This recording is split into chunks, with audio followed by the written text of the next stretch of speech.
সুন্দরবনের সুন্দরবনের গাড়ি মাল তো ভালোই হয়েছে।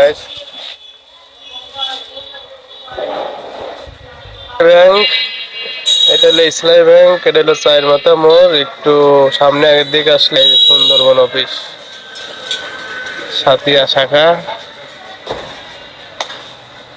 অনেক মানুষ জানে না, তাদের জন্য ভিডিও।